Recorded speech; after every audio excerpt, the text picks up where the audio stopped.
Olá, meus queridos e minhas queridas, sejam muito bem-vindos. Eu sou o Victor Zanelato, roteirista de quadrinhos e arte educador, e esse aqui é mais um Educa HQcast, isso mesmo, um podcast que fala de educação, quadrinhos e é um trava-língua, três coisas que eu adoro.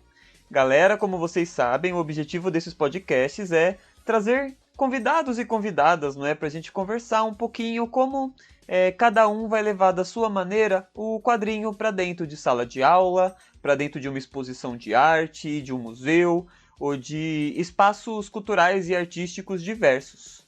E comigo aqui tenho mais um convidado, na verdade uma convidada dessa vez, uma pessoa que estou até ansioso de entrevistar porque é braba demais. Gostaria de apresentar a Vivi Melancia!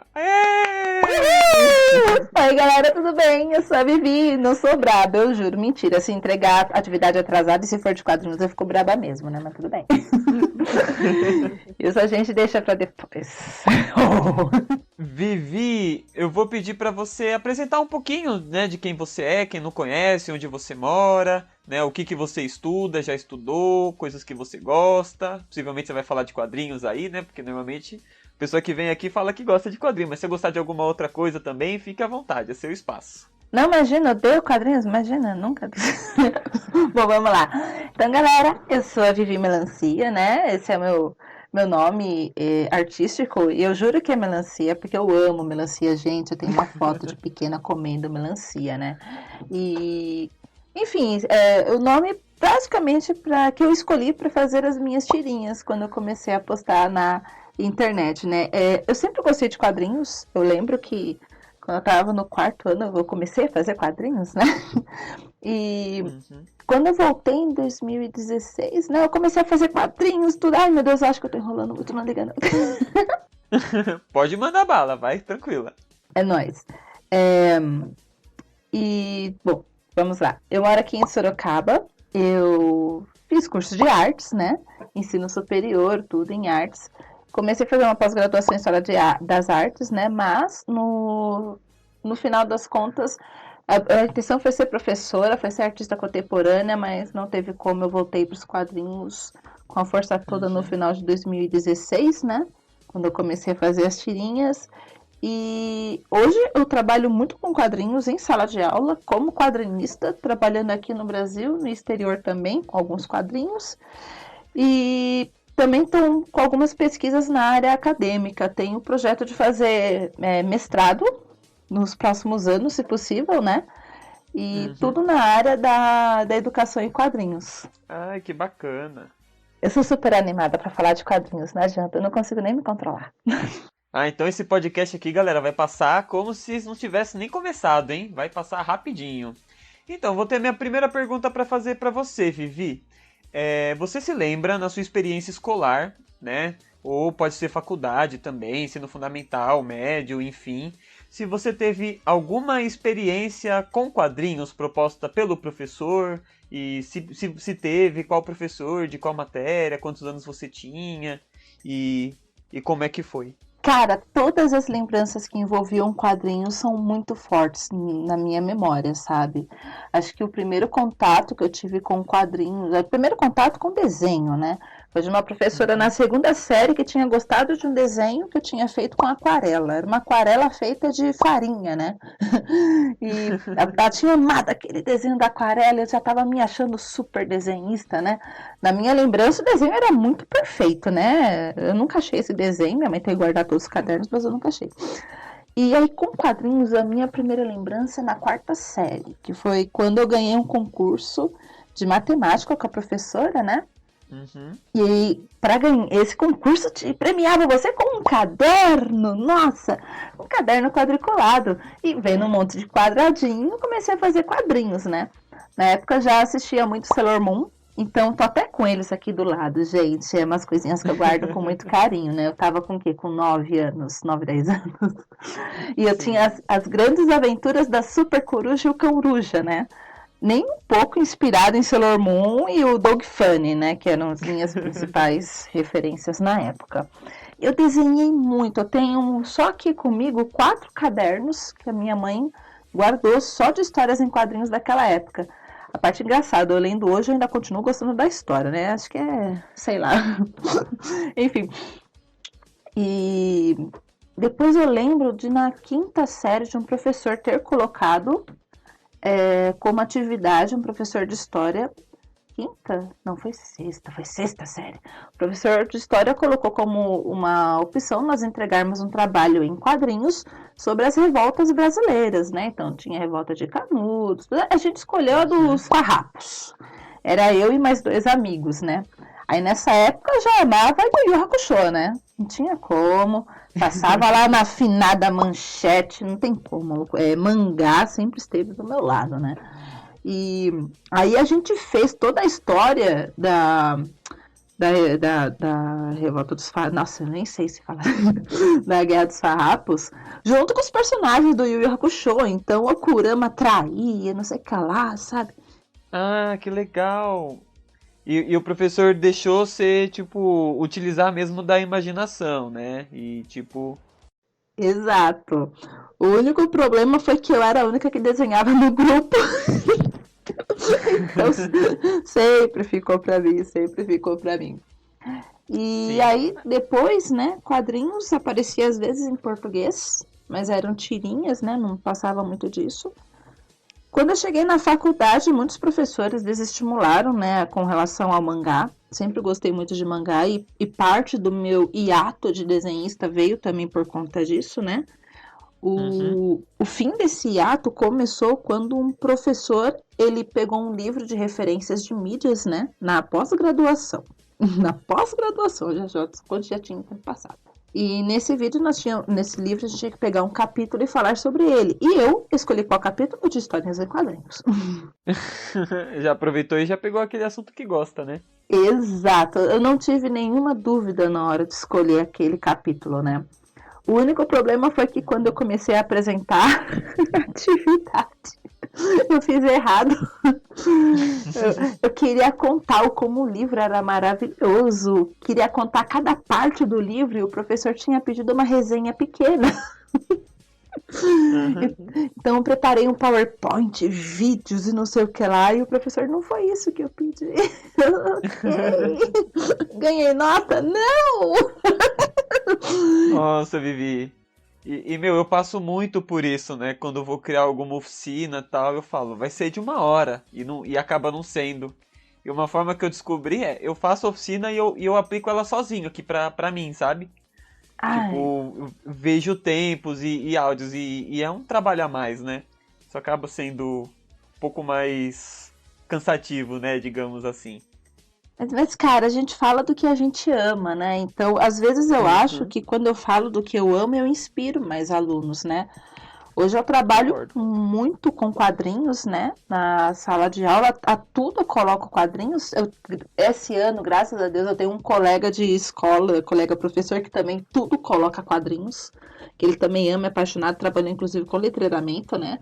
E, Uhum, cara, a gente faz muita atividade com quadrinhos. Então, eu pego uma atividade lá do caderno do aluno, a primeira coisa que eu faço, como que eu posso transformar isso em quadrinhos? Eu tento me segurar, né? Quem disse que eu consigo? E esse ano eu já consegui inspirar uma professora a comprar quadrinhos e alguns alunos também a comprar quadrinhos, né? Eu desafiei eles, né, a ler um livro, uhum. que era parte da atividade do projeto de vida, né, que é uma das matérias que eu também dou aula, e era para desafiar a ler um livro. E eu, como eu sei que, assim, eu como adolescente eu odiava ler livro, então eu me coloco muito no lugar dos alunos, mas eu amava ler quadrinhos, né? Então lá vai minhas fortes Sim. emoções novamente para a sala de aula.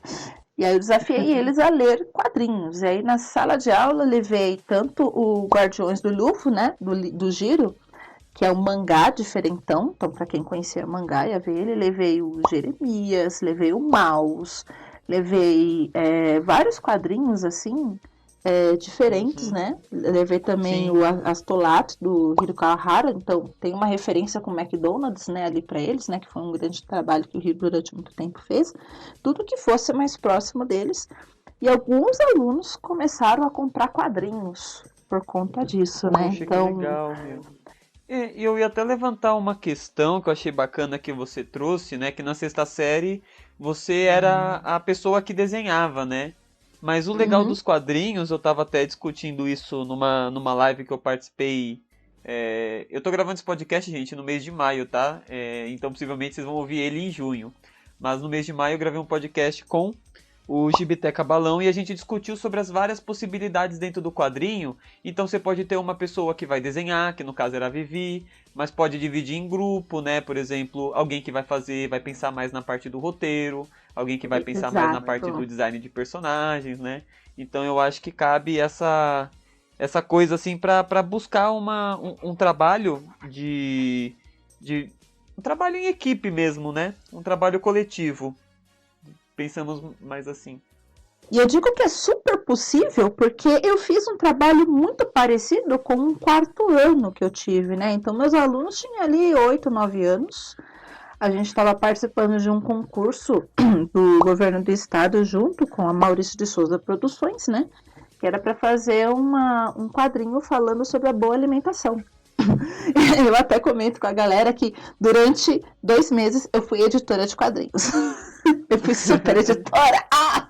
Já coloca no currículo aí, já. Bem isso, meu bem. E era muito divertido, porque como eu estava no trabalho de ensino integral, né, que é um projeto do governo, inclusive, muito bom, os alunos tinham, por semana comigo, 4 aulas. Né? Então, com 4 aulas, o projeto eu consegui desenvolver super bem. E aí, no mesmo grupo, você tinha o roteirista, você tinha a pessoa que criou os personagens, você tinha a pessoa que só pintava, você tinha a pessoa que só desenhava, você tinha a pessoa que só rascunhava, e eles decidiram ali, sabe? Eu falei, ó, se você quer só criar a história, você não gosta de desenhar, então você cria a história, você cria o texto. Se você gosta só de pintar, você só pinta. E deu super, super, super certo.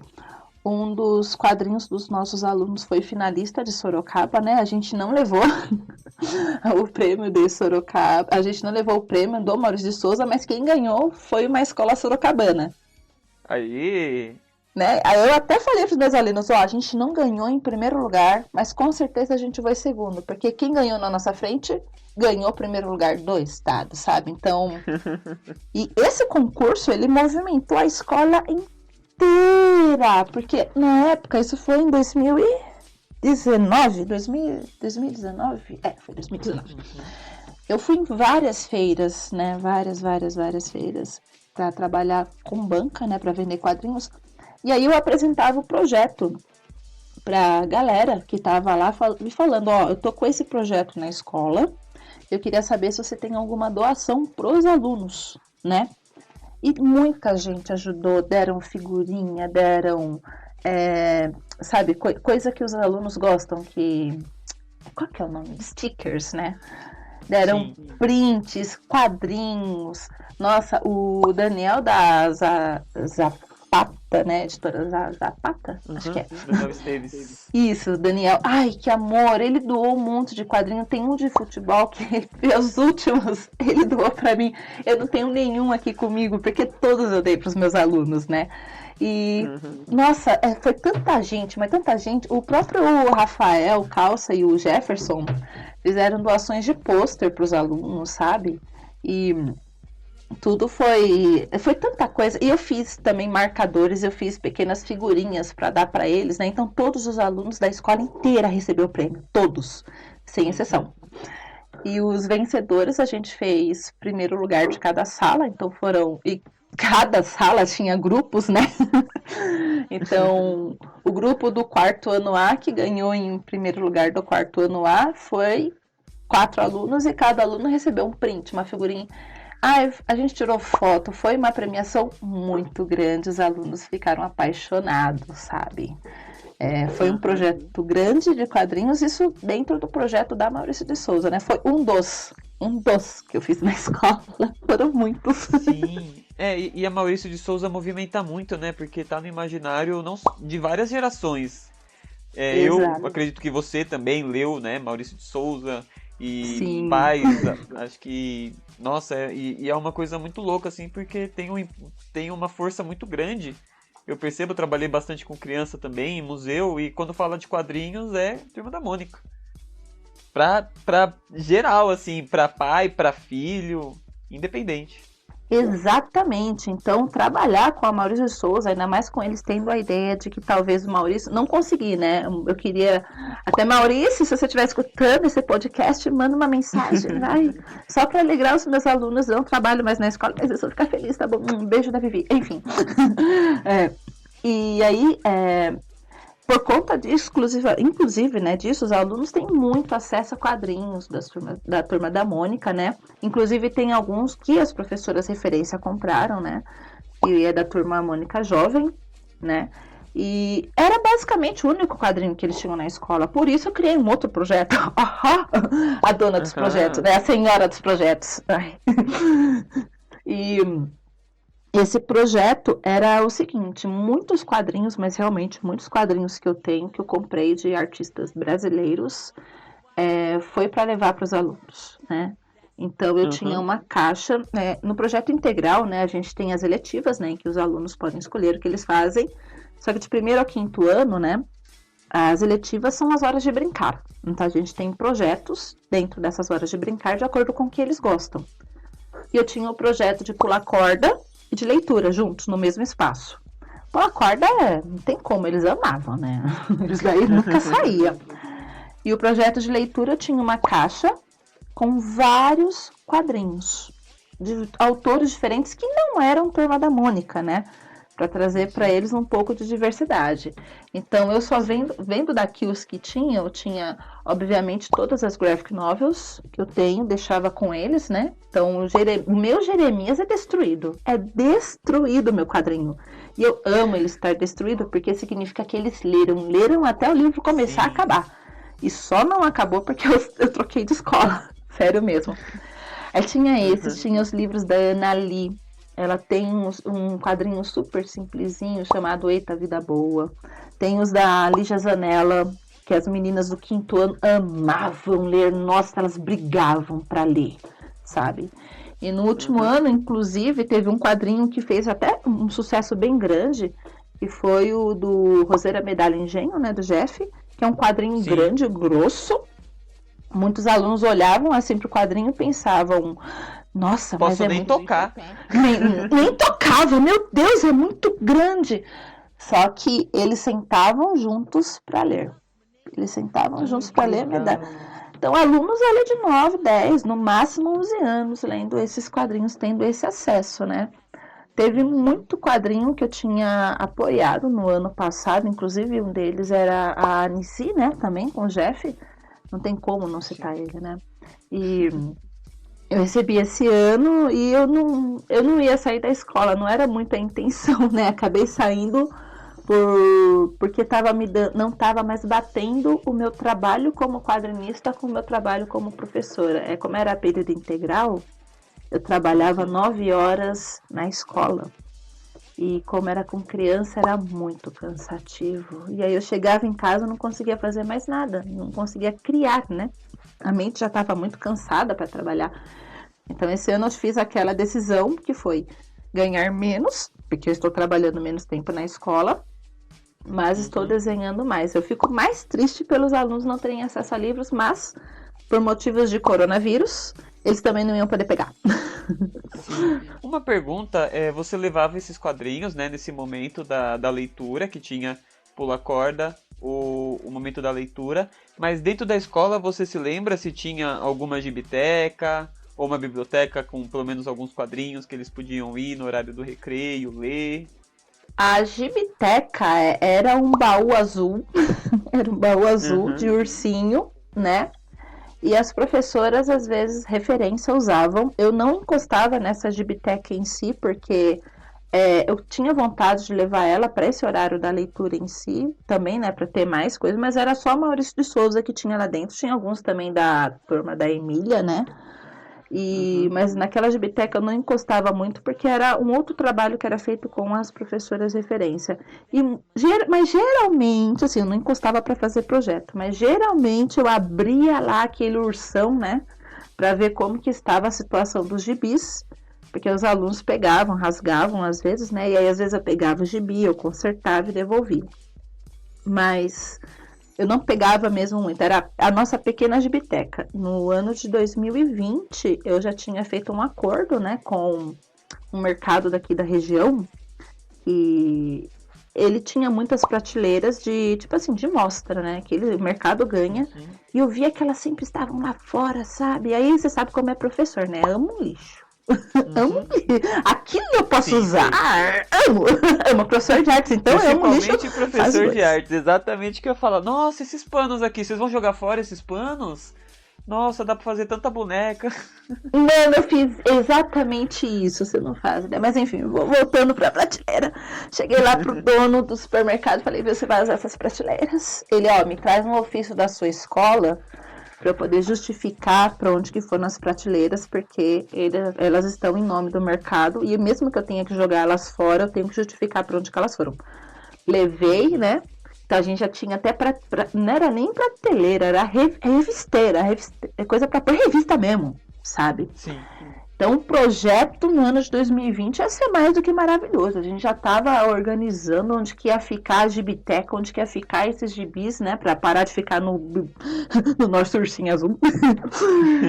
Mas, por motivos de coronavírus, acabou impedindo a possibilidade, né?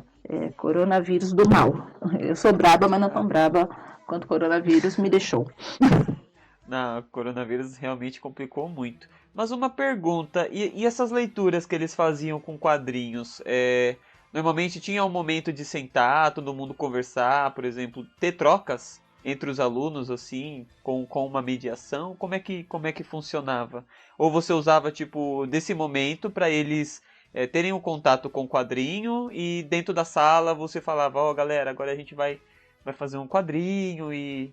Enfim, né? Porque eu acho que uma das maiores necessidades, assim, porque eu também tive contato com...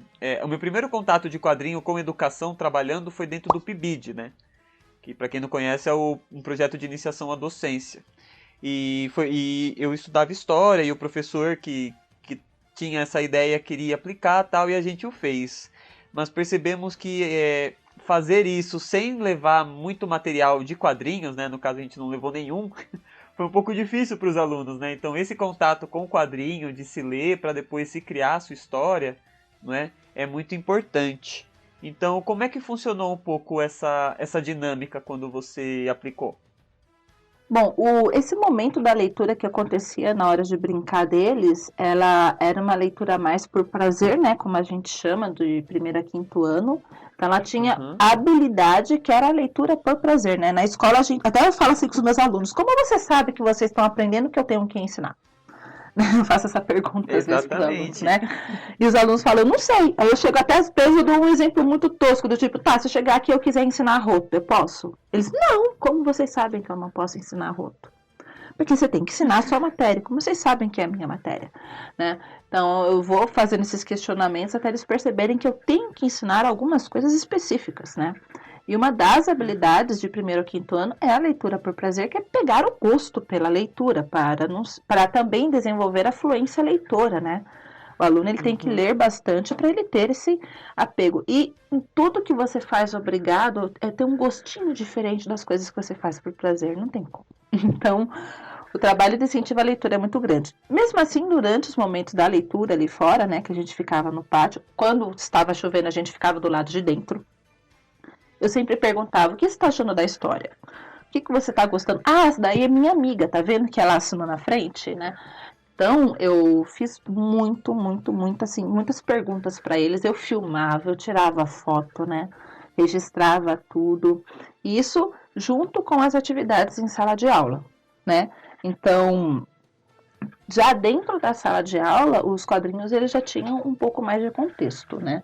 Dentro das habilidades, tanto da minha matéria de artes, como das matérias da professora referência, que é um trabalho, acho que não é nem interdisciplinar, acho que é transdisciplinar, né? Você pega o quadrinho para falar sobre as várias matérias. Então, apesar de ser poderia ser interdisciplinar e fazer mais um trabalho voltado para a transdisciplinariedade, né? Enfim, então eu pegava, por exemplo, um quadrinho do Riot, né? Que é o Ricardo eu nunca lembro sobre o nome dele, já falei com ele tantas vezes. O podcast também eu vou disponibilizar em vídeo, qualquer coisa as pessoas vão estar vendo, tá? que isso aí acaba ajudando. Inclusive, depois eu vou pegar todas essas referências que você tá falando e a galera vai tudo assistindo também. Tem essa possibilidade. Então, se caso eu esquecer algum nome, não se preocupe que daí a gente acaba encontrando. Deixa eu até pegar ele aqui para você lembrar o nome, porque o nome do quadrinho é gigante. E eu gosto de... Ops, barulho. Foi mal, desculpa. Então, o nome do quadrinho é gigante. E eu gosto de ser o Super Almanacão de Férias da Turma do Ryoti Gumba. Que eu tive muita sorte de pegar com o Ricardo, né? Porque ele atualmente está no Japão, então ele basicamente não faz mais envio, né? Não trabalha mais com quadrinho muito aqui no Brasil. Então eu tive a sorte de pegar com ele na Comic Con, acho que de 2018, né? E eu fui na mesa dele para falar, eu quero o almanacão agora, sabe? E é um almanaque enorme que ensina sobre a narrativa mesmo dos quadrinhos, do como desenhar, do usar silhuetas, usar formas geométricas. E, inclusive, tinha até a versão em PDF que ele me enviou para eu poder fazer a impressão mais fácil, né, para os alunos, para poder trabalhar em sala de aula. Então, eu pegava, por exemplo, esse quadrinho dele para dar uma iniciação a quadrinho, com algumas salas que eram mais novinhos. Em outras salas eu já ia direto fazendo fanzines, né? Para ensinar a narrativa ali do quadrinho junto com habilidades que a gente aprendia de artes. Então, vamos supor, aquela semana a gente está aprendendo uma habilidade de artes do 4º ano, que são planos dentro do desenho, para que o aluno entenda o que são planos ali dentro. Então, eu pegava no fanzine, eu dava aula sobre o que era planos, do jeito que o governo do estado pedia, e o registro era feito dentro do fanzine dos alunos. E a gente fazia de um jeito da qual, no final, as páginas sequenciais se tornavam uma história. Então, tinha a página deles criando o personagem, tinha a página deles desenvolvendo o balão, tinha a página deles falando dos planos, que era o cenário. E tudo isso acontecia culminantemente com as habilidades de artes que eu tenho que seguir de acordo com a BNCC, né? Que é o Base Curricular Comum Nacional, né? Nem sei se eu falei a sigla certa, porque eu sou péssima de memória, é muito pior ainda com siglas. E aí depois, por exemplo, aí eu trabalhava algum outro projeto, né? Eu acho que o projeto mais significativo que eu tive, que foi o mais transdisciplinar, foi o do Jeremias, né? Eu fiz na escola, inclusive contou com a presença do Rafa e do Jeff, né? E nossa, mas aquilo foi muito bonito, cara. Ai, depois eu te mando as fotos. Nossa, eu olho aquilo, eu sinto uma saudade daquele dia. Tipo assim, eu quero reviver isso, por favor. Mas não dá, né? Pra reviver não dá. Mas eu vou fazer de novo. Enfim, em outra escola. E o projeto, usando Jeremias, ele teve como foco o Dia da Consciência Negra, né? A gente começou em agosto, né? Que uma coisa que acontecia na escola que me incomodava muito era que algumas datas que devem ser trabalhadas de acordo com a lei, que agora eu esqueci o número também, porque eu sou esquecida, acho que eu já falei isso umas 500 vezes, né? Disso eu não esqueço de falar. Enfim. E tem algumas leis que nós devemos trabalhar muito com os alunos, né? Tanto as origens afro e de povos indígenas que nós temos, trabalhar a cultura e a história também, né? E isso, na minha visão, do meu ponto de vista, estava sendo pouco trabalhado, né? Eu já tinha participado de algumas formações, inclusive aqui, né? Graças a Roberta Luz, né? Aliás, se você estiver escutando, um beijo, Roberta. E foram participações maravilhosas com também o professor Natanael. Beijo, professor Natanael. E estava tão vivo na minha cabeça que eu deveria fazer aquele trabalho com Jeremias que não teve como, né? Então, a gente começou em agosto fazendo leitura e interpretação do quadrinho de uma maneira prazerosa. Então, os alunos liam, deixava para eles na sala para eles lerem, mês de agosto. Mês de setembro, a gente fez leitura coletiva, né? Pegando alguns pontos principais da história, né? Do porquê que eles falavam aquilo, qual que era aquela referência, por que o cabelo do Jeremias era chamado de capacete. Então, a gente tinha toda uma discussão e muitas das aulas, né? Elas eram grandes conversas, né? Sempre foram aulas de muita conversa. E muitos alunos até comecei a ficar assustada, né? Porque a gente pensa que o aluno de 8, 9 anos não percebe racismo, mas eles percebem. E dói. E é horrível, né? E conforme eles contavam, mais eu percebia que era uma ação necessária na escola, né? E aí, junto com a união de todos os professores, tá? Então a gente se uniu todos ali para fazer um projeto maior que envolvia tanto artes, né? Como dança, música, o quadrinho, né? Ele partia como um início ali para trazer as outras disciplinas. Trabalhou português, trabalhou matemática, trabalhou interpretação de texto, trabalhou notícia, né? A gente pegou, professora referência, pegou notícias que incluíam o lançamento do Jeremias, que incluíam as causas, as questões de preconceito no Brasil e fez junto com os alunos, né? Foram passados outros vídeos também. Tanto, assim, não foi um trabalho que começou em novembro, né? Que, como diria a própria Roberta, mês de novembro é o mês da paciência negra, né? Porque é o único mês que se fala no assunto e é o mês que todas as pessoas que sofrem preconceito têm que explicar o que é preconceito. Porque ninguém entende, né? Enfim. E esse projeto a gente fez uma peça teatral, né? Os alunos elegeram, eles tinham, assim, eu dei para eles a opção de eleger o que eles queriam fazer com a história de Jeremias, né? E aí uma sala pediu para fazer uma peça teatral e a outra sala a gente fez um vídeo, né? E os alunos leram a história, interpretaram. Eu, inclusive, usei um sistema muito parecido com o Daniel Rezende, né? Que fez a Laços, né? E agora já lançou Lições, né? O filme em si. E fiz um trabalho muito parecido com o dele para o ensaio e, entre aspas, né, treinamento ali dos alunos dentro das habilidades de artes cênicas, também conteúdo de artes, né? Então, em nenhum momento eu saí de dentro do conteúdo da minha matéria como professora de artes e linguagens. E aí, quando chegou em novembro, a gente já estava finalizando, né? O projeto mesmo encerrou em dezembro, né? E eu entrava em contato toda semana com o Sidão, com o Rafa, mandava e-mail também para o Jeff, sabe? Contando o que estava acontecendo, né? Como que o projeto estava sendo recebido. E, inclusive, foi até pedido do Sidão, né? Que, conta como que está sendo, que a gente gosta de saber como que isso está. E eu fico muito feliz também saber que eu não fui a única que fez projeto escolar usando Reverbera, né? Jeremias. E chama, é muito bacana.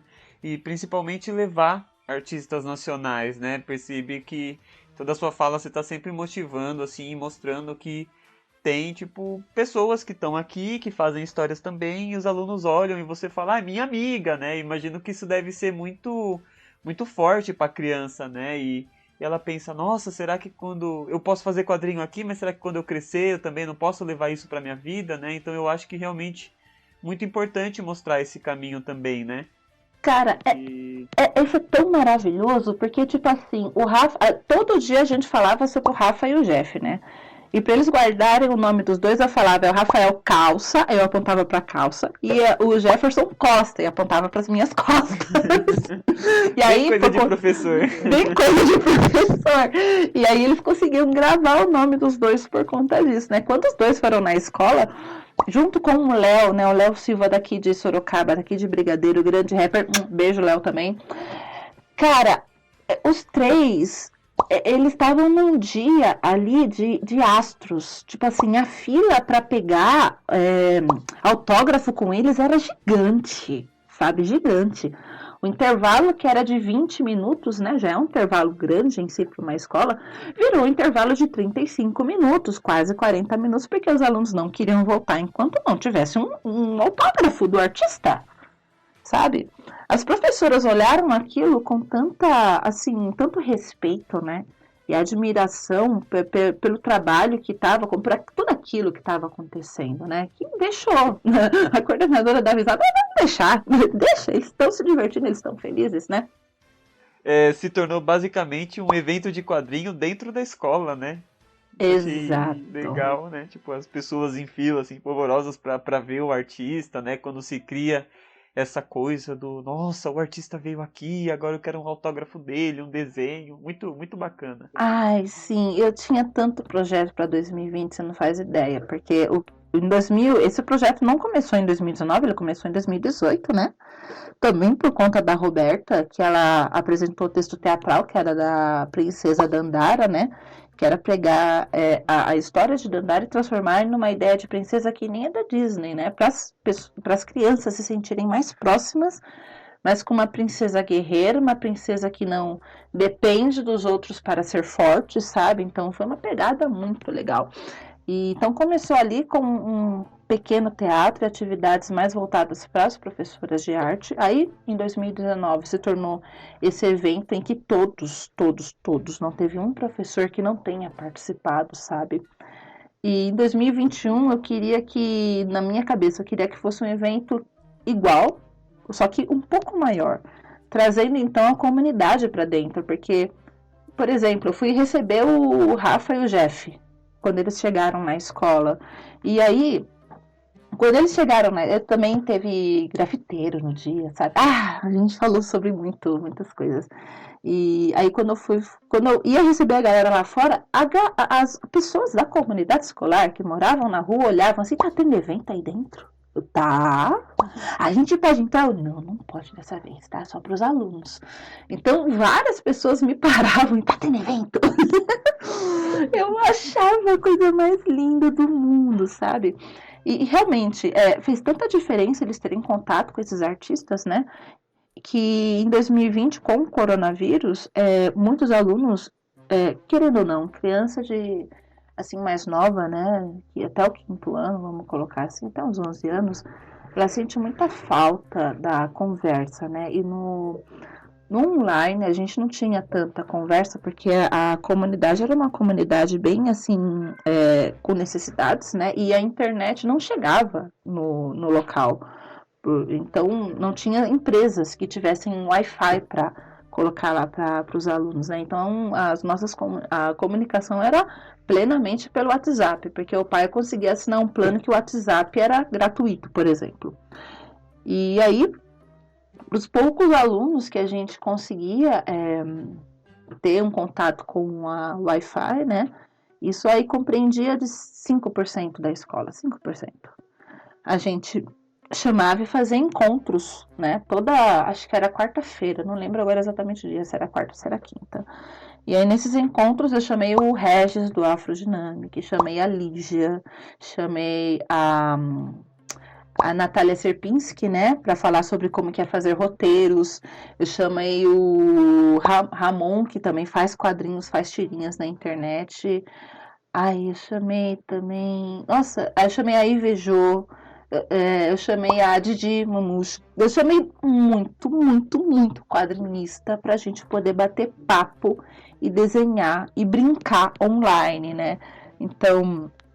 No dia acho que foi no dia que a Natália estava desenhando, a gente tinha que fazer uma brincadeira que era quem, onde e o que fazia. Então os alunos falavam, Zaf, fala aí um personagem, o Among Us.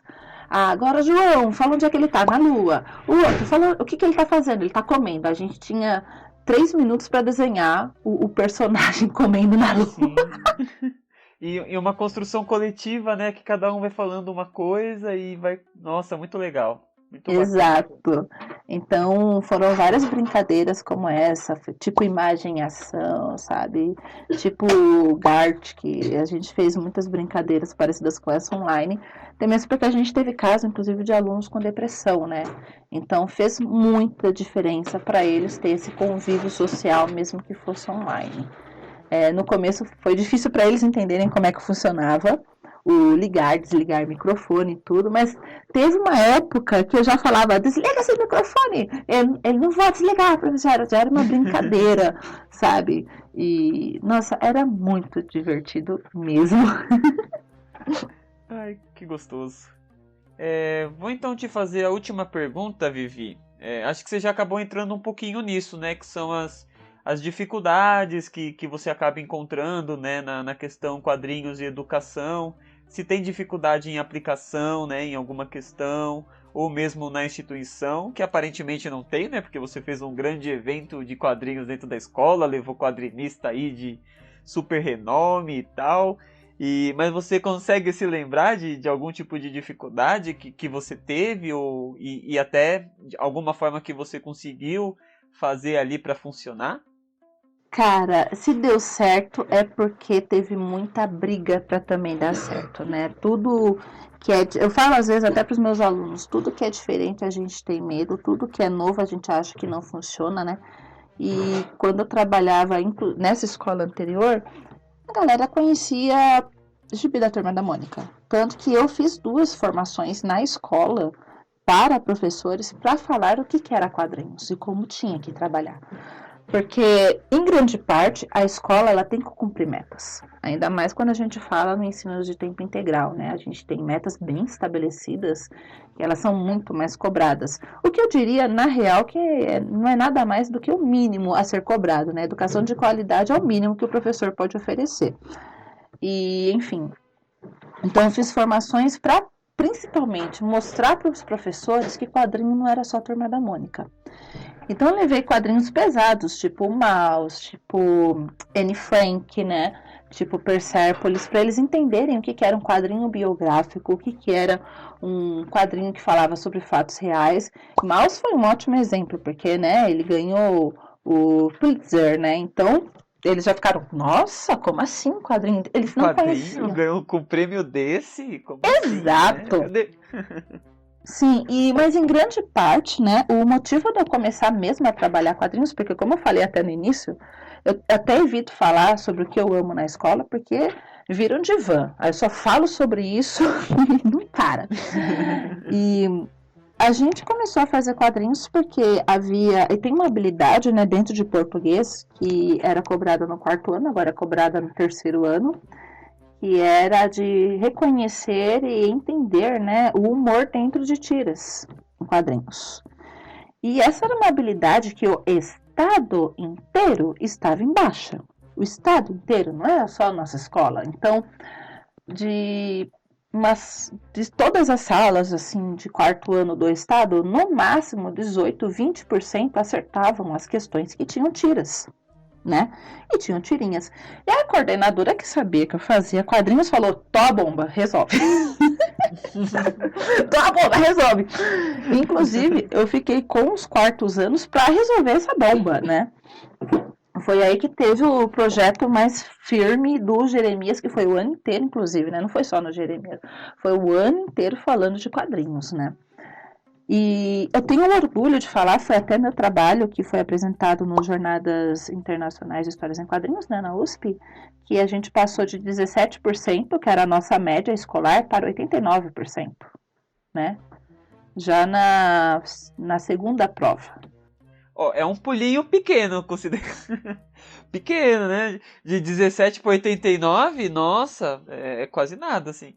E aí ela se manteve na 3ª prova. Na 3ª prova a questão também estava um pouco mais fácil, não vou negar. Então na 3ª a gente tinha conseguido uma média de 95%, né?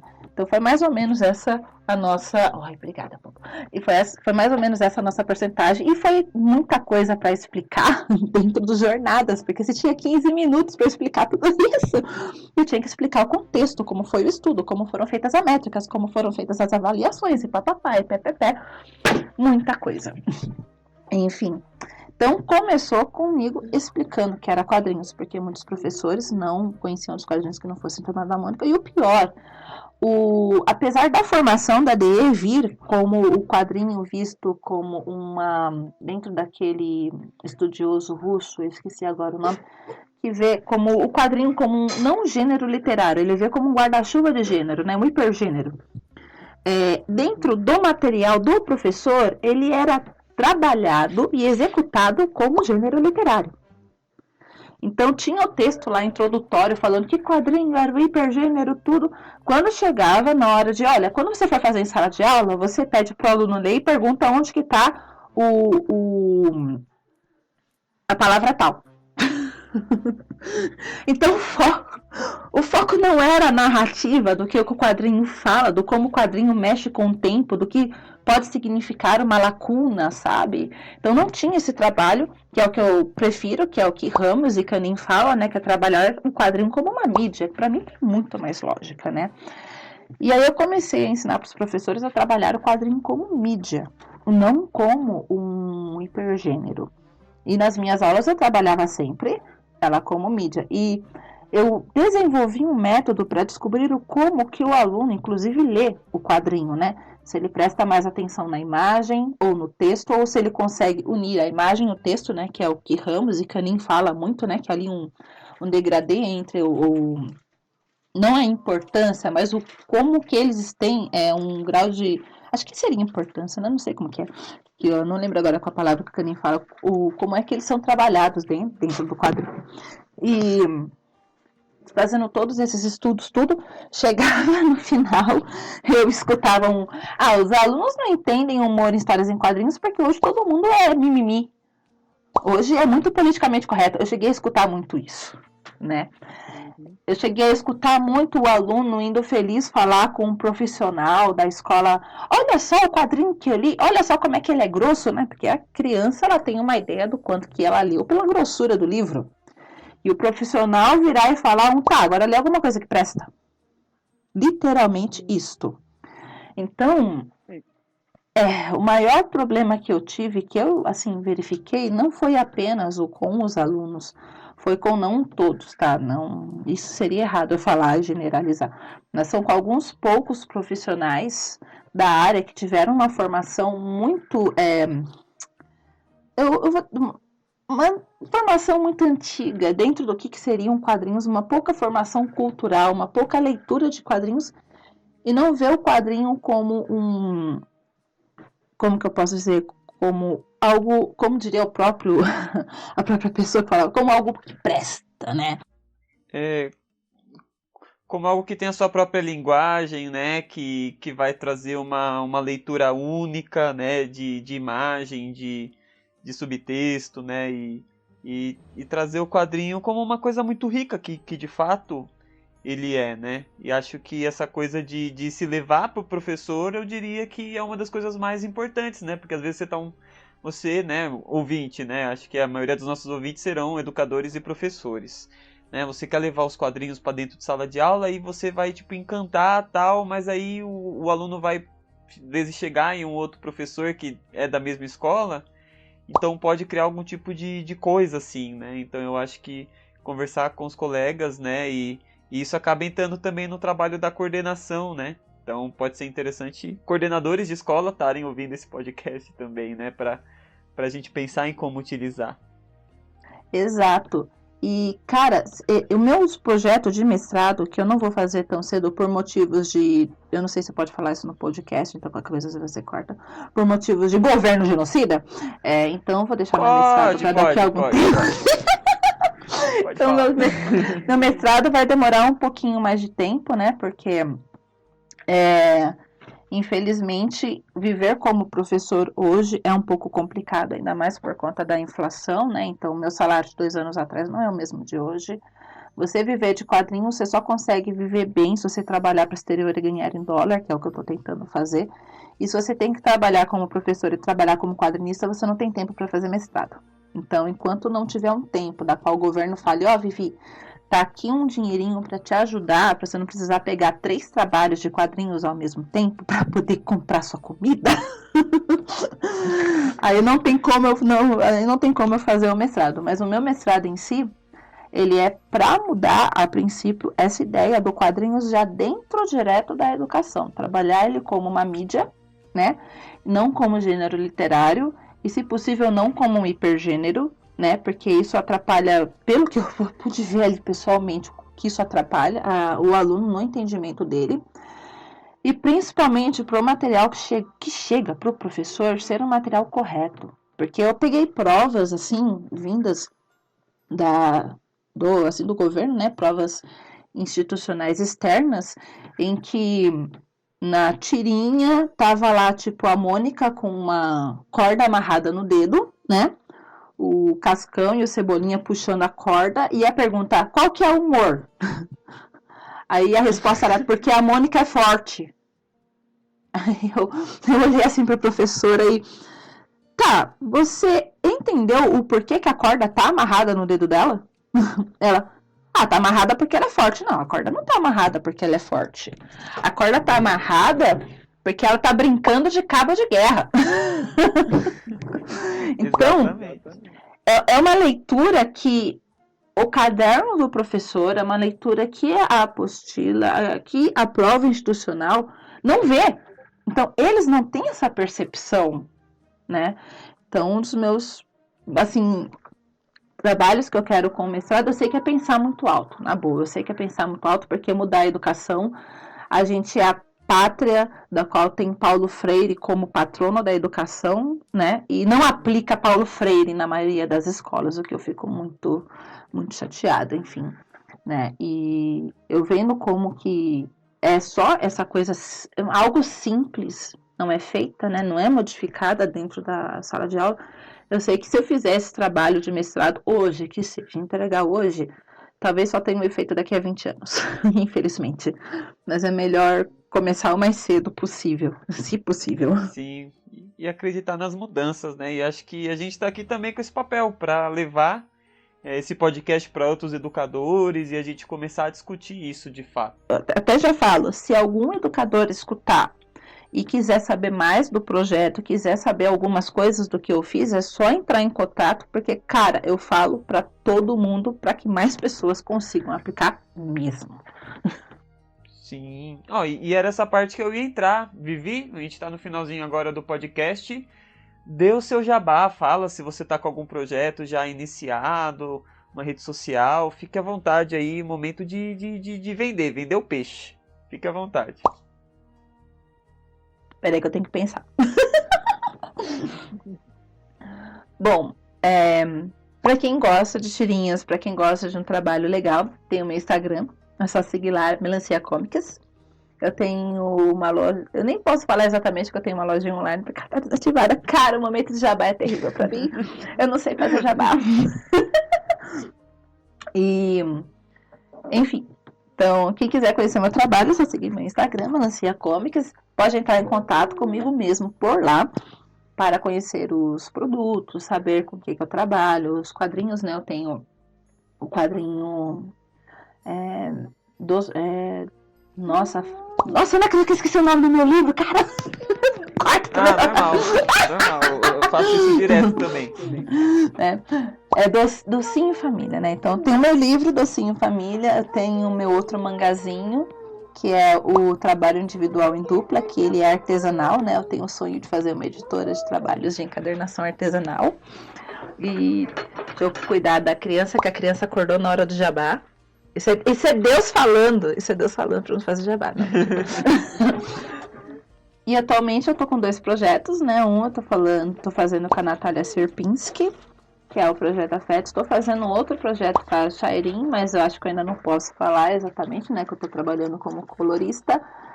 E eu tenho outros projetos que, infelizmente, eu não posso falar por motivos de contrato.